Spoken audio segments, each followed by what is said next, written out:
మీ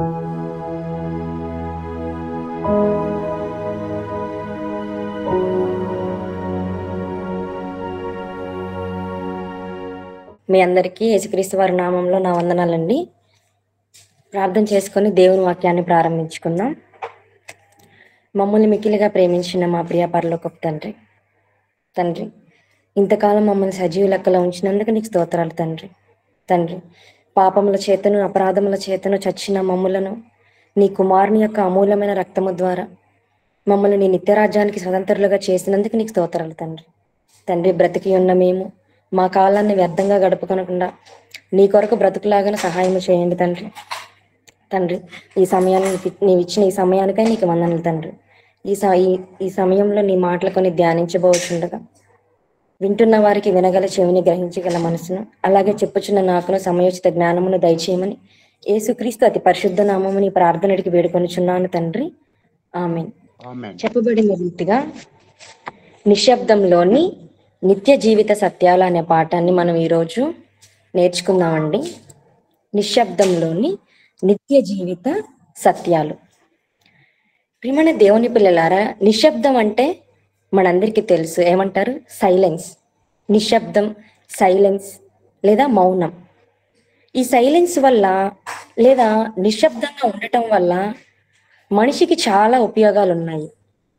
ఒకసారి మనము ఈ నిశ్శబ్దం వల్ల ఎటువంటి ఉపయోగాలు ఉన్నాయి అనేది మనం తెలుసుకోవాలంటే, ఒక నిపుణులైన వారిని, లోకంలో పేరుగాంచిన వారిని లేదా లోకంలో గొప్పవారైన వారిని గనక మనం అడిగితే ఏం చెప్తారో తెలుసా? నిశ్శబ్దం వల్ల చాలా లాభాలు ఉన్నాయి, అలాగే ఒక మనిషి మౌనంగా ఉండటం వల్ల ఎన్నో ఆరోగ్య ప్రయోజనాలు ఉన్నాయని కూడా చాలా మంది నిపుణులైన వారు, సైకాలజిస్టులు అయిన వారు చెబుతూ ఉంటారు.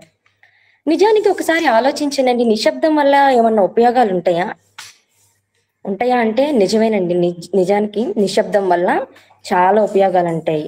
ఒక మనిషి యొక్క విలువ పెరగాలి అంటే, లేదా ఒక మనిషి యొక్క విలువ ఎప్పుడు వచ్చిద్దంటే అతని యొక్క మాట ద్వారానే పెరిగిద్ది. ఈ నిశ్శబ్దం వల్ల మనిషికి విలువ కూడా వచ్చిద్ది. ఈ నిశ్శబ్దం వల్ల ఒక మనిషి విలువ పొందుతాడు, విలువగా సమాజంలో బ్రతుకుతాడని మనకు ముందున్న వారిలో చాలా మంది కూడా నిరూపించి చూపించారు.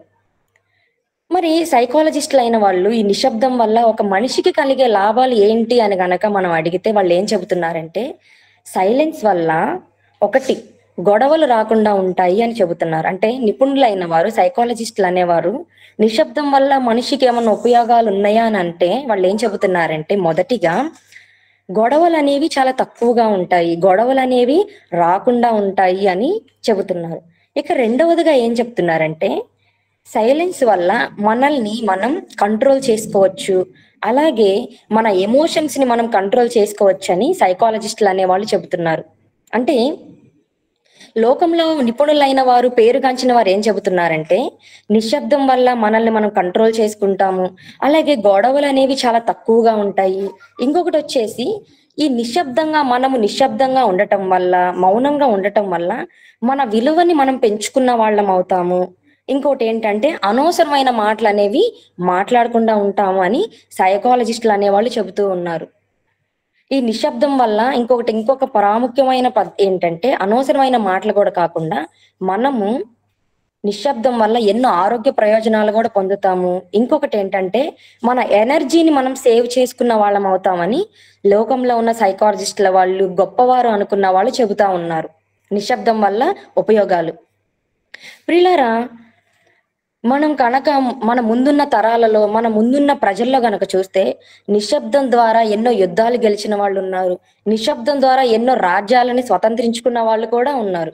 మనకు ముందున్న చరిత్రను గనక మనం పరిశీలించగలిగితే మౌనంతో యుద్ధాలు గెలిచిన వాళ్ళు కూడా ఉన్నారు, మౌనంతో గొప్ప వాళ్ళు అయిన వాళ్ళు కూడా ఉన్నారు.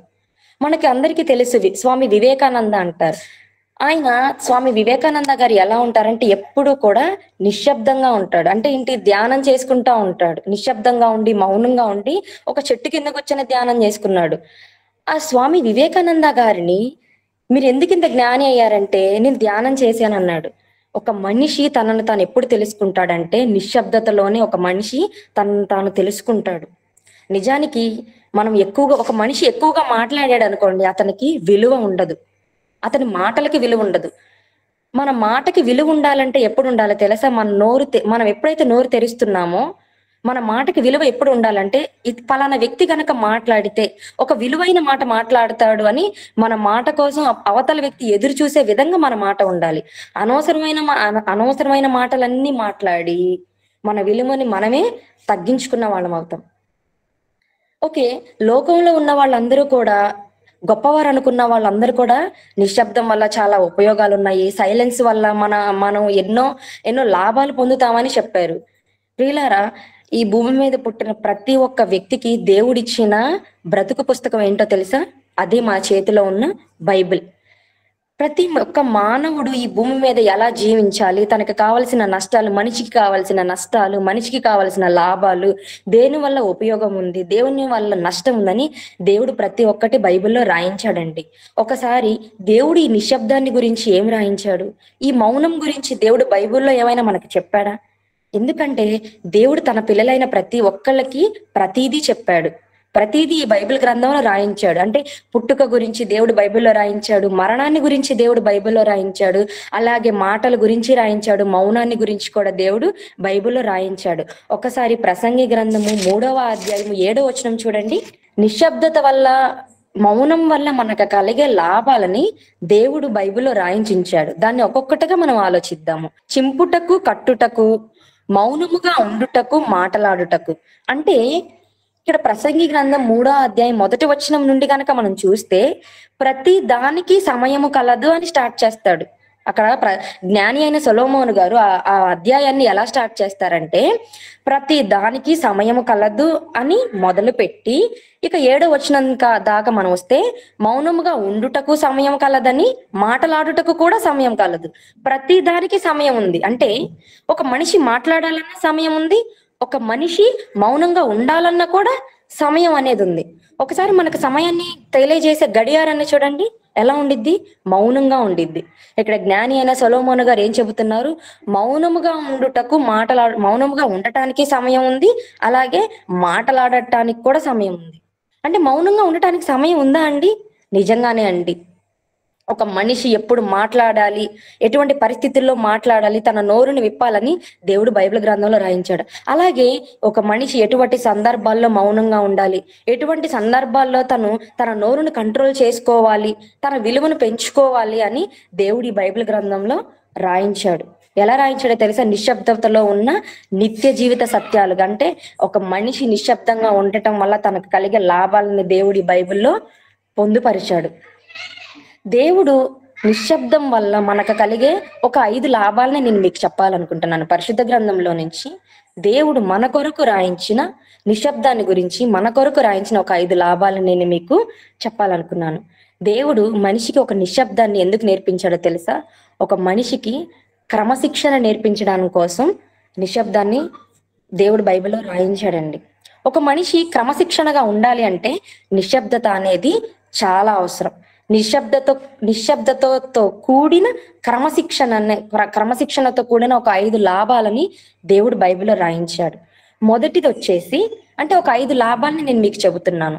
దేవుడు నిశ్శబ్దాన్ని గురించి ఒక 5 లాభాలు దేవుడు మానవులమైన మన కొరకు రాయించాడు. వాటిల్లో ఒక 5 లాభాలు. మొదటిది వచ్చేసి ప్యూర్, అంటే ఒక 5 పీలు అనేవి మనం చూడాలి. 5 పీలు. ప్యూర్ అంటే పీతో స్టార్ట్ అయ్యిద్ది. మొదటిది వచ్చేసి ప్యూర్ అంటే పవిత్రత. రెండవది వచ్చేసి పీస్ అంటే శాంతి. మూడవది వచ్చేసి ప్రుడెంట్ అంటే తెలివి లేదా వివేకం. ఇక 4వది వచ్చేసి ప్రొటెక్షన్ అంటే రక్షణ లేదా కాపాడుకొనుట. ఇక 5వది వచ్చేసి ప్రైజ్ అంటే ఆరాధన. దేవుడు నిశ్శబ్దాన్ని గురించి మనకు నేర్పించడం కోసం కొన్ని విషయాలు బైబిల్లో రాయించాడు. వాటిల్లో ఒక 5 లాభాలని నేను మీకు చెప్పాలనుకున్నాను. వాటిల్లో ఒక 5 పీలు. వాటిల్లో పీస్ మొదటిది, రెండవది ప్యూర్ పవిత్రత, మూడవది ప్రుడెంట్ అంటే తెలివి లేదా వివేకం, తర్వాత 4వది వచ్చేసి ప్రొటెక్షన్ అంటే కాపాడుకొనుట లేదా రక్షణ, ఇక 5వది వచ్చేసి ప్రైజ్ అంటే ఆరాధన. వీటిని గురించి ఒక్కొక్కటిగా మనం బైబిల్లో నుండి ఆలోచిద్దాము, బైబిల్ నుండి మనం నేర్చుకుందాం. మొదటిది వచ్చేసి పీస్. అంటే శాంతి లేదా ప్రశాంతత.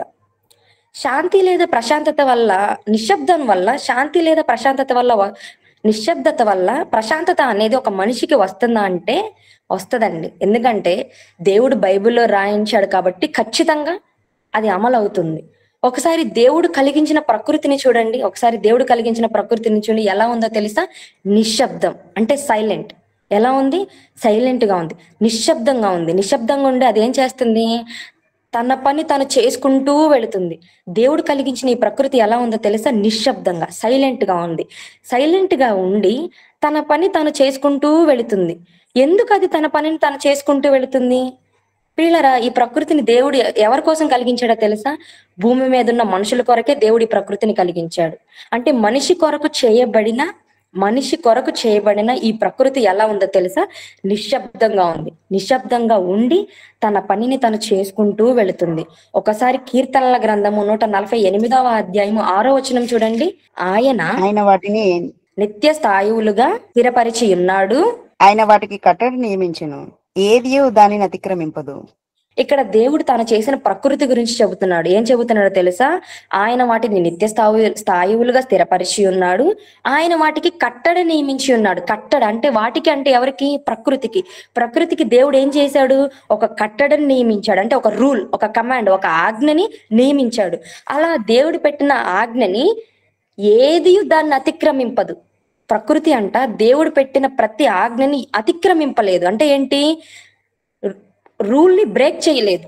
దేవుడు పెట్టిన రూల్ ని, దేవుడు పెట్టిన కట్టడని అతిక్రమించలేదు, బ్రేక్ చేయలేదని దేవుడు చెబుతున్నాడు. ఎందుకు అది దేవుడు పెట్టిన రూల్ ని, దేవుడు పెట్టిన కట్టడని అతిక్రమింపలేదో తెలుసా? అది నిశ్శబ్దంగా, మౌనంగా దేవుడు చెప్పిన మాటను పాటించుకుంటూ వెళ్తుంది. కాబట్టి దేవుడు ప్రకృతిని ఎలా పెట్టాడు తెలుసా? మ్యూట్ మోడ్ లో పెట్టాడు. అంటే నిశ్శబ్దం, సైలెంట్ మోడ్ లో పెట్టేశాడు ప్రకృతిని. ఒకవేళ ప్రకృతి గనక ఆ సైలెంట్ మోడ్ ని వీడింది అనుకోండి, ప్రకృతి మొత్తం అల్లకల్లోలం అయిపోయింది. మనందరం చాలా సార్లు చూస్తూ ఉంటాం కదా, ప్రకృతి వైపరీత్యాలు అనేవి వస్తూ ఉంటాయి. ప్రకృతి బీభత్సం సృష్టించిందని చూస్తూ ఉంటాం. ఎందుకు అలా చూస్తూ ఉంటామో తెలుసా? ప్రకృతి ఒక్కసారి తన మౌనాన్ని వీడింది అనుకోండి, ప్రకృతి ఒక్కసారి తన నిశ్శబ్దతను వీడింది అనుకోండి, ప్రశాంతంగా ఉన్న ప్రకృతి మొత్తం, ఎంతో శాంతివంతంగా జరిగిపోతున్న ప్రకృతి మొత్తం, రోజులు మొత్తం ఎలా ఉంటాయో తెలుసా? అల్లకల్లోలంగా ఉంటాయి. మన ముందు దేవుడు ప్రకృతిని పెట్టాడు. ఎందుకో తెలుసా? ప్రకృతిని చూసైనా మానవుడైన వాడు నేర్చుకోవాలని. ప్రియులారా, మన జీవితాల్లో కూడా అంతే. మనము ఎప్పుడైతే నిశ్శబ్దంతోటి, ప్రశాంతతతోటి ఉంటామో, ఎప్పుడైతే ప్రశాంతంగా జీవిస్తామో, అప్పుడే దేవుడు పెట్టిన కట్టడని, దేవుడు పెట్టిన ఆజ్ఞని పాటించడానికి అర్హులంగా ఉంటాం. అంటే ఏంటి? దేవుడు పెట్టిన ఆజ్ఞని విరివిగా పాటిస్తూ ఉంటాము. అంటే మనకి శాంతి రావాలన్నా, మనకి మన జీవితంలో శాంతి ఉండాలన్నా, ప్రశాంతత ఉండాలన్నా కూడా మనిషి ఎప్పుడు తను తెలుసుకుంటాడు తెలుసా? ప్రశాంతతలోనే తనను తాను తెలుసుకుంటాడు. అది ఎప్పుడు వచ్చిందో తెలుసా? నిశ్శబ్దతలోనే. దేవుడు చెప్పిన లాభం, దేవుడు చెప్పిన ఉపాయం ఏంటో తెలుసా? మీరు ఒకసారి ప్రకృతిని చూడండి. అది నేను పెట్టిన ఆజ్ఞని పాటిస్తూ వెళుతుంది. ఎందుకు పాటిస్తూ వెళుతుందో తెలుసా? అది నిశ్శబ్దంగా ఉంది కాబట్టి దానిని చూసి మీరేం నేర్చుకోవాలో తెలుసా? మీరు కూడా నిశ్శబ్దంగా ఎప్పుడైతే ఉంటారో మీ జీవితంలో ప్రశాంతత అనేది ఖచ్చితంగా ఉండిద్ది, ఖచ్చితంగా వచ్చిద్ది. ఒకసారి లూకా సువార్త 2వ అధ్యాయం 46వ వచనం చూడండి.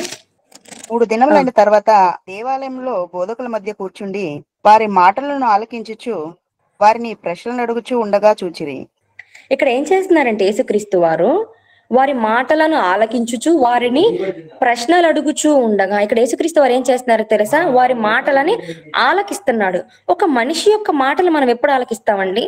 ఎప్పుడు ఆలకిస్తాము అంటే అవతల వాతావరణం ఎలా ఉన్నప్పుడు మనకు అర్థం అవుతాయి అవతల వాళ్ళ మాటలు. మనం ఎప్పుడు ఆలకిస్తాము? అంత నిశ్శబ్దంగా ఉన్నప్పుడు మాత్రమే మనకి అవతల వాళ్ళ మాటలు మనకు అర్థమవుతాయి. అప్పుడు మనం వాటిని ఆలకించగలం.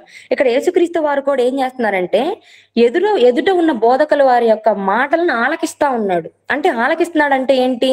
వాళ్ళు ఏం చెబుతున్నారు అనేది వింటున్నాడు. ఒక మనిషి యొక్క మాటలు మనకు అర్థం అవ్వాలన్నా, ఒక మనిషి యొక్క ఆ అవతల వ్యక్తి ఏం చెబుతున్నాడో అనేది మనకు అర్థం అవ్వాలన్నా కూడా నిశ్శబ్దత అనేది, మౌనం అనేది వాతావరణంలో చాలా ముఖ్యం. అందుకని దేవుడు ఏం చెప్పాడో తెలుసా? వినటానికి వేగిరపడాలి, మాటలాడుటకు నిదానించాలి, కోపపడుటకు నిదానించాలి. అంటే మనం ఎప్పుడు ఉండాలి తెలుసా? వినటానికి ముందు ఎలా ఉండాలో తెలుసా? వేగిరపడాలి, ముందు వినాలి. మనం ఎప్పుడు వింటాము? అవతల వాడు మాట్లాడేటప్పుడు వింటాం. అవతల వాడి మాటలు మనకు ఎప్పుడు అర్థమవుతాయి? మనం ఎప్పుడైతే మౌనముగా ఉంటామో, మన చుట్టూ ఉన్న వాతావరణం ఎప్పుడైతే మౌనంగా నిశ్శబ్దంగా ఉండిద్దో అప్పుడు మాత్రమే మనకి అవతల వాడు చెప్పేది అర్థమైద్ది.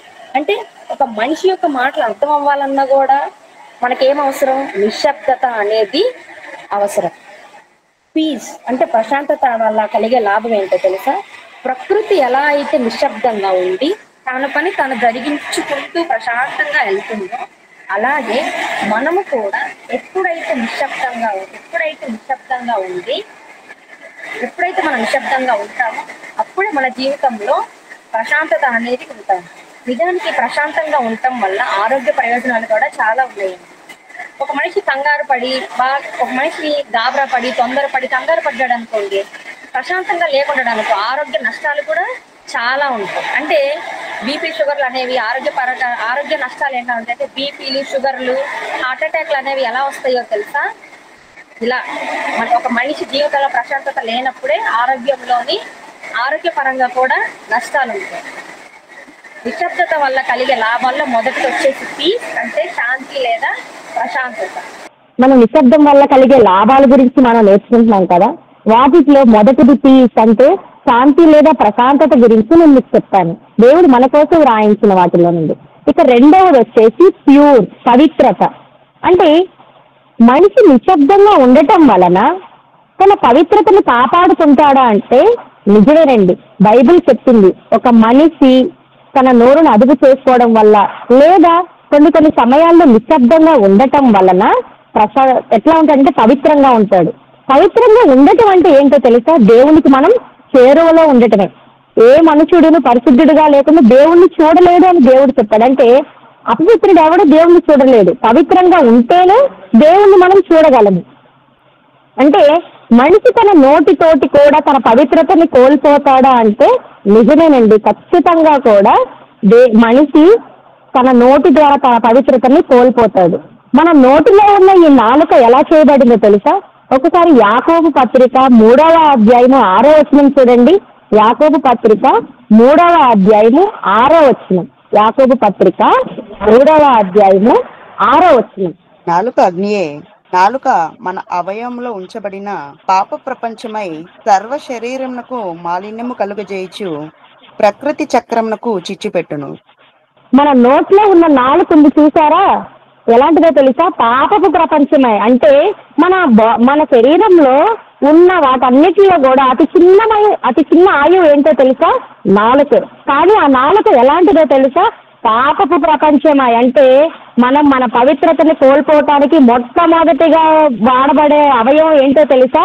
మొట్టమొదటి ఆయుధం ఏంటో తెలుసా? మన పవిత్రతని కోల్పోవటానికి మొట్టమొదటిగా వాడబడే అవయవం ఏంటో తెలుసా? మన నోటిలో ఉన్న నాలుక. ఈ నాలుక ఏం చేసేది తెలుసా? పాపపు ప్రపంచం అంటే ఏంటి? మన ద్వారా పాపాన్ని చేయించడానికి, అంటే మన నోటి మాట ద్వారా మనం పాపం చేయడానికి మనల్ని ప్రేరేపించుద్ది. అసలు అది ఎలా చేయబడిందో తెలుసా? మన అవయవాల్లో ఉంచబడిన పాపపు ప్రపంచమై సర్వ శరీరానికి మాలిన్యం కలుగజేయును. అంటే ఇది దేనికి? మన శరీరం మొత్తానికి మాలిన్యం అంటే ఏంటి? అపవిత్రత. అంటే పవిత్రతను కోల్పోయేలాగా చేసిద్ది ఈ నాలుక.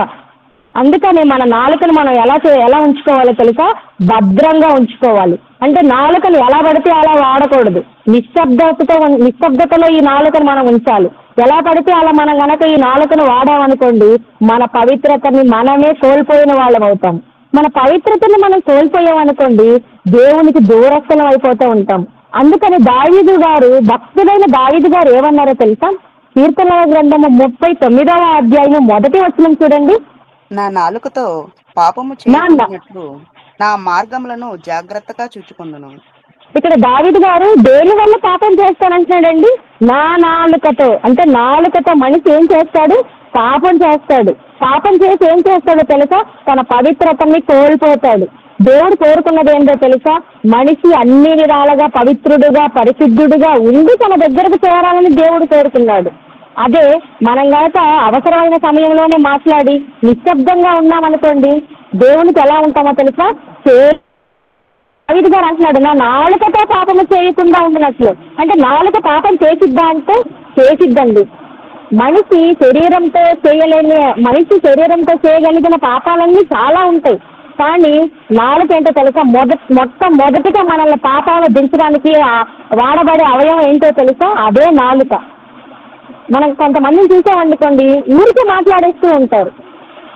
మన సమాజంలో చూస్తూ ఉన్నాం అనుకోండి, దేవుడు ఏం చెప్పాడు తెలుసా? కొలసీ పత్రికలో భూతులను విసర్జించుడి అని మాట్లాడేది. కానీ నాలుకతో ఏం చేస్తారో తెలుసా? భూతులను మాట్లాడుతూ ఉంటారు. అంటే దేవుడు ఏ పవిత్రతనైతే మనిషి పట్ల కోరుకున్నాడో, మనిషి దేవుడు కలిగించిన ఈ నాలుక ద్వారా పాపం చేసి తన పవిత్రతను కోల్పోయి దేవునికి దూరం అయిపోతూ ఉన్నాడు.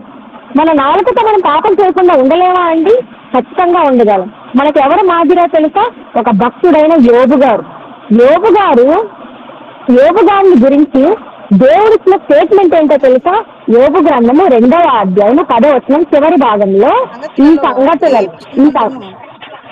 సంగతులలో ఏ విషయం అందును యోబు నోటి మాటను పాపము చేయలేదు. అంటే యోబు ఏం చేశాడు? అక్కడ నిశ్శబ్దం, సైలెంట్ అయిపోయాడు. నోటి మాటతో కూడా యోబు గారు ఏం చేయలేదు? పాపం చేయలేదు. దేవుడిచ్చిన స్టేట్మెంట్ యోబు గారి గురించి దేవుడిచ్చిన స్టేట్మెంట్ ఏంటో తెలుసా? తన నాలుకతో కూడా తన మాటతో కూడా ఏం చేశాడు? యోబు పాపము చెయ్యలేదు. అంటే తన నోటి మాటతో తన నాలుకతో తన పవిత్రతని కోల్పోలేదు. ఎందుకు కోల్పోలేదో తెలుసా? యోబు గారు ఆ సమయంలో నిశ్శబ్దంగా ఉన్నాడు, సైలెంట్. ఎందుకు సైలెంట్గా ఉన్నాడో తెలుసా? ఈ నాలుక ద్వారా నేను పాపం చేస్తాను, పాపం చేస్తే దేవునికి వ్యతిరేకమైన మాటలు మాట్లాడతాను, ఆ మాటల ద్వారా నేను దేవునికి దూరం అయిపోతాను. కాబట్టి ఈ సమయంలో నేను నిశ్శబ్దంగా ఉన్నాను అనుకోండి, ఈ సమయంలో నేను సైలెంట్ అయిపోయాను అనుకోండి, దేవునికి అతి చేరువలో ఉంటాను, నా పవిత్రతను నేను కాపాడుకుంటానని యోబు గారు ఎరిగి ఉన్నాడు. పిల్లల మన జీవితంలో కూడా ఒకసారి చూడండి, మనకి కూడా ఎన్నో రకమైన శ్రమలు వస్తాయి, ఎన్నో రకాల కష్టాలు వస్తాయి. కానీ మనం ఏం చేయాలో తెలుసా? మన నోటి మాటతో కూడా పాపము చెయ్యకూడదు. మన నోటి మాటతో కూడా మన పవిత్రతని కోల్పోకూడదు. అదే నిశ్శబ్దంగా ఉన్నామనుకోండి, దేవుడికి చేరువలో ఉంటాం. దేవుడు చెప్పిన మరొక లాభం అంటే దేవుడికి మనం చేరువలో ఉండాలి అంటే నిశ్శబ్దత అనేది మనకు ఎలా ఉపయోగపడుద్దో తెలుసా? దేవుని దృష్టిలో మనం పవిత్రంగా ఉండటానికి ఉపయోగపడుద్ది. అలాగే దేవునికి మనం చేరువలో ఉండటానికి కూడా ఉపయోగపడుద్ది. ఇదే ప్యూర్ పవిత్రత. దేవుడు చెప్పిన నిశ్శబ్దాన్ని గురించి, దేవుడు చెప్పిన లాభాలను మనం బైబిల్లో నుండి ధ్యానిస్తున్నామండి. దానిలో మొదటిది వచ్చేసి పీస్ అంటే ప్రశాంతత లేదా శాంతి గురించి చెప్తాను. ఇక రెండవది వచ్చేసి ప్యూర్ అంటే పవిత్రత, దీని గురించిన లాభాలు కూడా నేను మీకు చెప్తాను. ఇక మూడవది వచ్చేసి ప్రుడెంట్ అంటే వివేకము లేదా తెలివి. ప్రుడెంట్ ప్రుడెంట్ అంటే వివేకము లేదా తెలివి. స్త్రీలరా, నిశ్శబ్దంగా ఉండటం వలన మన తెలివిని పెంచుకోవచ్చా అంటే పెంచుకోవచ్చండి. మనం నిశ్శబ్దంగా ఉండటం వలన మన మానసిక జ్ఞానాన్ని కూడా పెంచుకోవచ్చు. మనం నిశ్శబ్దంగా ఉండటం వలన మన మానసిక జ్ఞానాన్ని పెంచుకోవచ్చు, అలాగే మన తెలివిని కూడా పెంచుకోవచ్చు. దేవుడు చెప్పిన సూత్రం ద్వారా సామెతల గ్రంథము 11వ అధ్యాయము 12వ వచనం చూడండి. తన పొరుగు వానిని తృణీకరించువాడు బుద్ధి లేనివాడు, వివేకి అయిన వాడు మౌనముగా నుండును. వివేకి ఎలా ఉంటాడంటే దేవుడు ఇక్కడ చెబుతున్నాడు, వివేకి అయిన వాడు ఎలా ఉంటాడు? మౌనంగా ఉంటాడు, నిశ్శబ్దంగా ఉంటాడు. అవసరమైనప్పుడు మాత్రమే మాట్లాడతాడు, అనవసరమైనప్పుడు కూడా తన నోరుని తెరవడు. అలాగే ఒకసారి సామెతల గ్రంథము 17వ అధ్యాయం 28వ వచనం చూడండి. ఒకడు మూఢుడైనను మౌనంగా నుండిన ఎడల జ్ఞాని అని ఎంచబడును. అట్టివాడు పెదవులు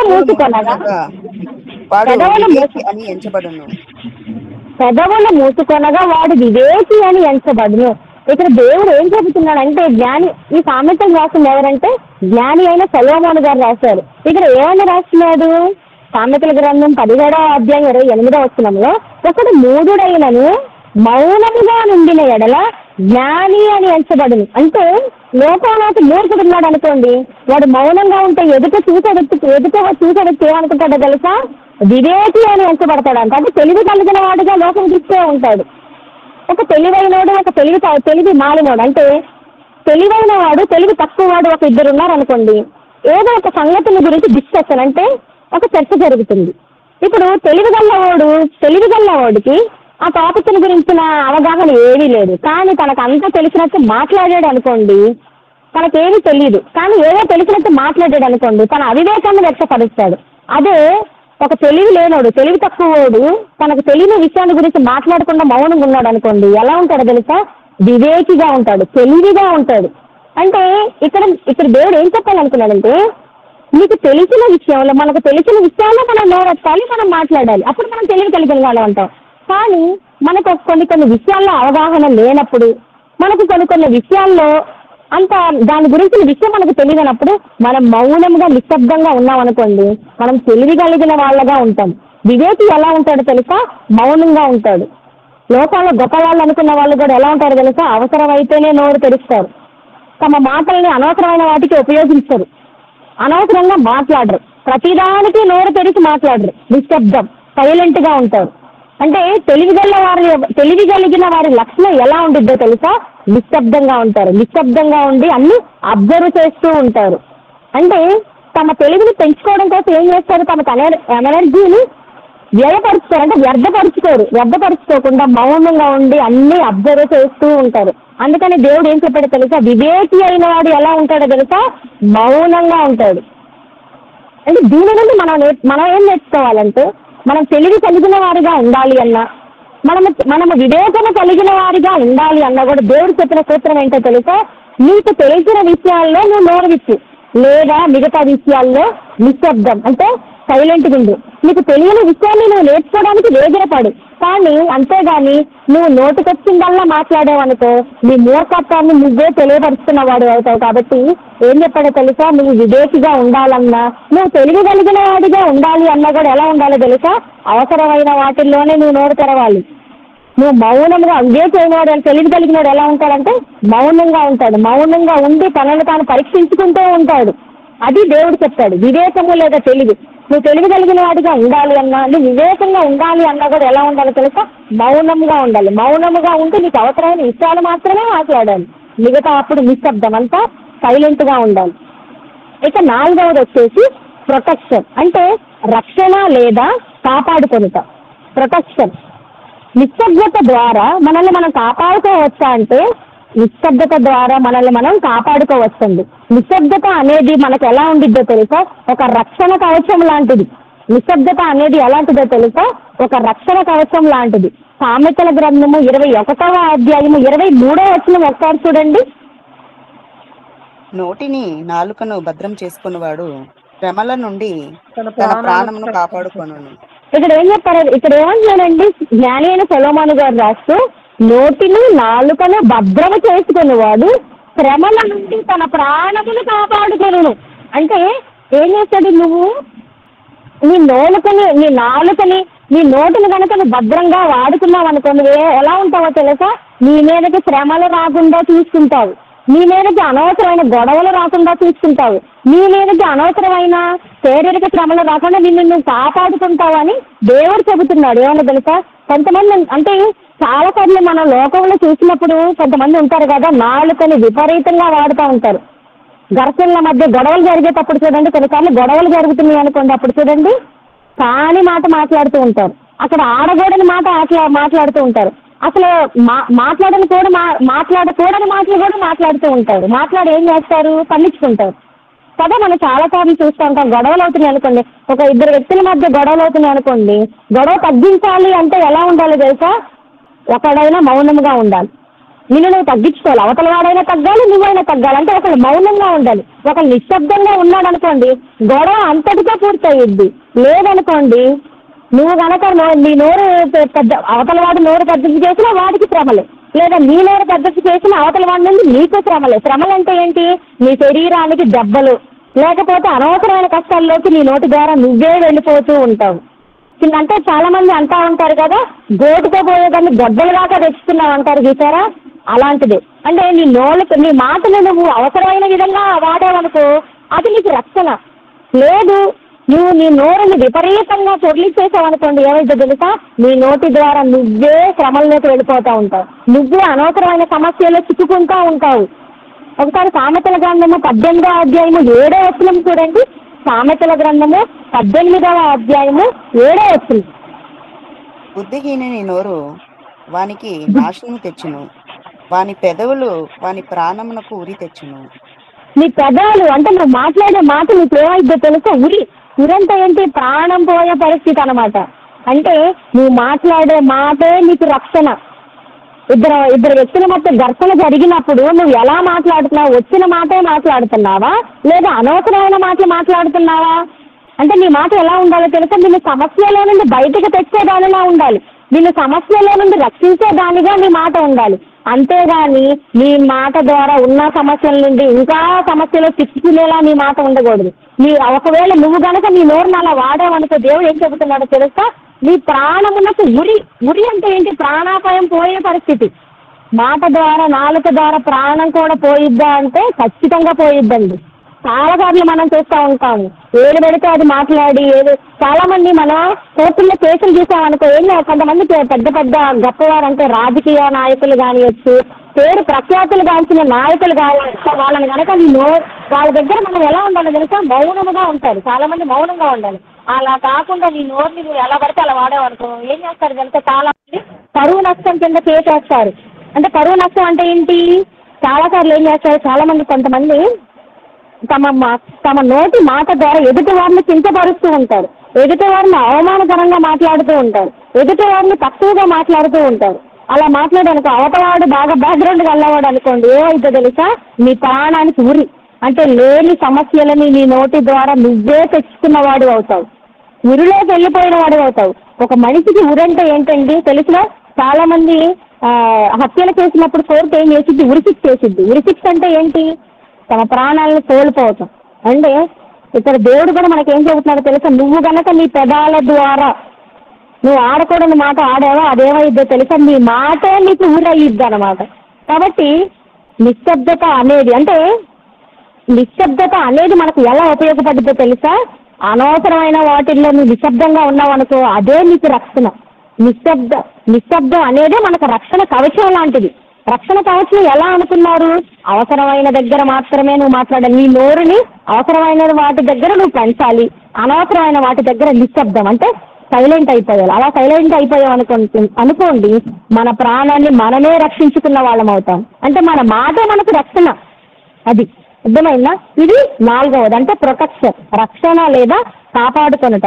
మన నోటి ద్వారా, మన నాలుక ద్వారా కాని మాటను మాట్లాడామనుకోండి, మనమే ఉరి తెచ్చుకున్నాం, మన మీదకి మనమే సమస్యలు తెచ్చుకున్న వాళ్ళం అవుతాము. అలా కాకుండా నిశ్శబ్దంగా ఉన్నామనుకోండి, మౌనముగా ఉన్నామనుకోండి, అవసరమైనప్పుడు మాత్రమే మాట్లాడామనుకోండి, అవసరమైన మాట మాత్రమే మాట్లాడామనుకోండి, అదే మనకి రక్షణ కవచం. ఇక 5వది వచ్చేసి ప్రేయింగ్ అంటే ఆరాధన. ప్రేయింగ్ అంటే ఆరాధన. ప్రియులారా, మౌనముతోటి దేవుణ్ణి ఆరాధించొచ్చా అంటే ఆరాధించొచ్చండి. ఒకసారి కీర్తనల గ్రంథము 65వ అధ్యాయము 1వ వచనం చూడండి. భక్తుడైన దావీదు గారు మాట్లాడుతున్నారు. కీర్తనల గ్రంథము 65వ అధ్యాయము 1వ వచనం. దేవా సియోనులో మౌనముగా నుండుట నీకు స్తుతి చెల్లించుటయే. దేవా, ఇక్కడ దావీదు గారు మాట్లాడుతున్నారు. ఏమని మాట్లాడుతున్నాడు? దేవా, సియోనులో మౌనముగా నుండుట నీకు స్తుతి చెల్లించుటయే. మౌనంగా ఉంటే స్తుతి చెల్లించుతావా? స్తుతి చెల్లించడం అంటే ఏంటండి? ఆరాధించటం. స్తుతి చెల్లించడం అంటే ఏంటో తెలుసా? ఆరాధించటం. అంటే మౌనంగా ఉంటే ఆరాధిస్తామా? మౌనముగా ఉంటే ఆరాధిస్తామా? అసలు ఆరాధన అంటే ఏంటి చెప్పండి? ఆరాధన అంటే ఏంటి? మనం దేవుణ్ణి ఆరాధించడం అంటే ఏంటి తెలుసా? మన నోటితోటి పాటలు పాడడం, మన నోటితోటి వాక్యం చెప్పటం, లేదా వాయిద్యాలతోటి మనం దేవుణ్ణి గణపరచటమే ఆరాధన. కానీ ఇక్కడ దావీదు గారు ఏమంటున్నారు? సియోనులో మౌనముగా నుండుట నీకు స్తుతి చెల్లించుటయే. అంటే మౌనంగా ఉంటే ఎలా ఆరాధిస్తాం? మనం ఎలా ఆరాధిస్తామండి? ఒకసారి ఆలోచించండి ప్రియులారా. అసలు ఆరాధన అంటే ఏంటో తెలుసా? ఆరాధన అంటే ఏంటో తెలుసా? వర్షిప్ అంటే ఆరాధన. వర్షిప్ అంటే ఆరాధన కదా, వర్షిప్ అంటారు. అంటే పని చేయుటయే ఆరాధన. అర్థమైందా? వర్షిప్ పని చేయుటయే ఆరాధన. యేసుక్రీస్తు వారు దేవుణ్ణి ఎలా ఆరాధించారో తెలుసా? ఈ భూమి మీద యేసుక్రీస్తు వారు ఈ భూమి మీద బ్రతుకున్నప్పుడు దేవుణ్ణి ఎలా ఆరాధించారో తెలుసా? తన మౌనంతో. ఒకసారి యెషయా గ్రంథము 53వ అధ్యాయము 7వ వచనం చూడండి. సువార్త ప్రకటించుచు. యెషయా గ్రంథము 53వ అధ్యాయము 7వ వచనం. అతడు దౌర్జన్యము నొందెను, బాధింపబడినను అతడు నోరు తెరవలేదు. బాధింపబడినను అతడు నోరు తెరవలేదు.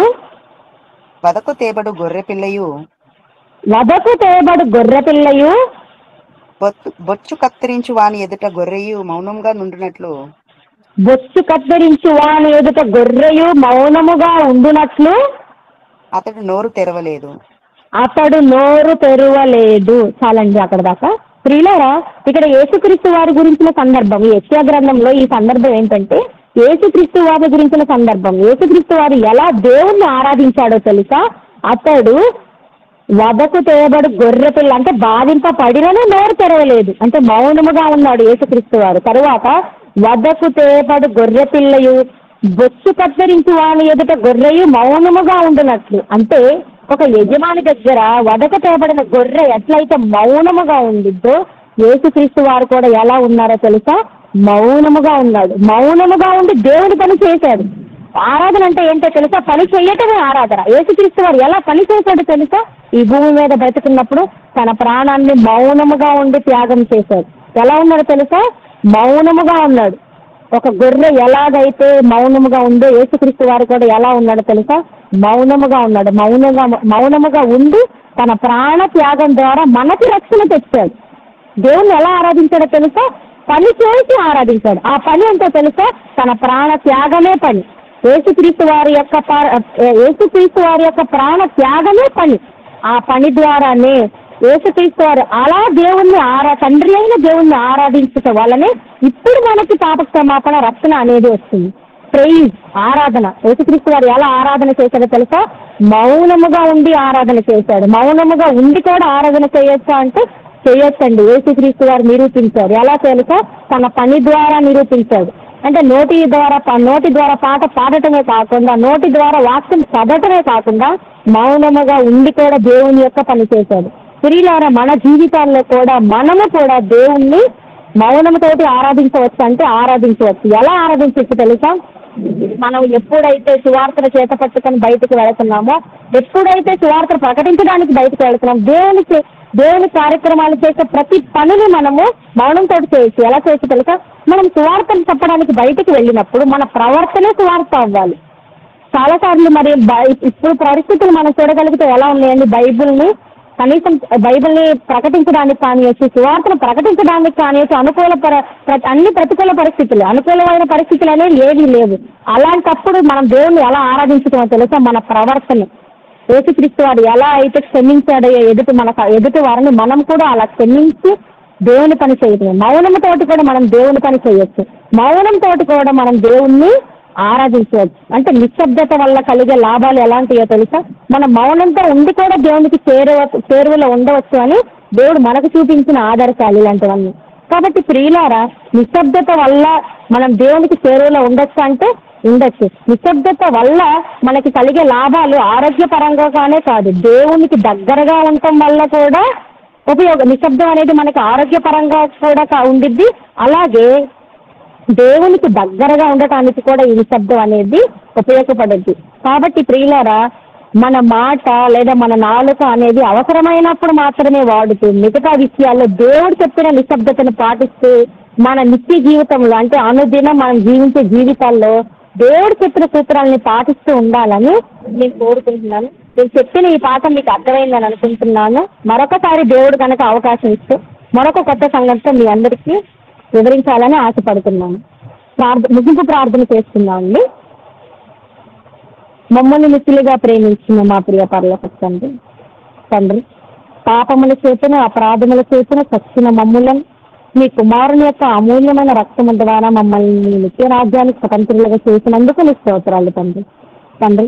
బ్రతికి ఉన్న మేము మా సొంత ప్రయోజనాల కోసమో ఈ బ్రతుకు కాలంలో మా సొంత అవసరాలు తీర్చుకోవడం కోసం మాత్రమే కాకుండా మీ పని ఉన్నదని ఎరిగి మీకోసం అనేకులను సంపాదించుకొనుటకు ఈ జీవితాన్ని మేము వాడబడలాగిన సహాయం చేయండి తండ్రి. మీరు ఇచ్చిన ఈ సమయానికై మీకు వందనాలు తండ్రి.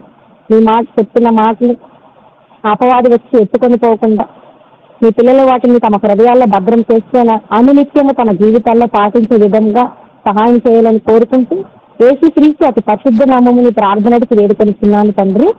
ఆమేన్.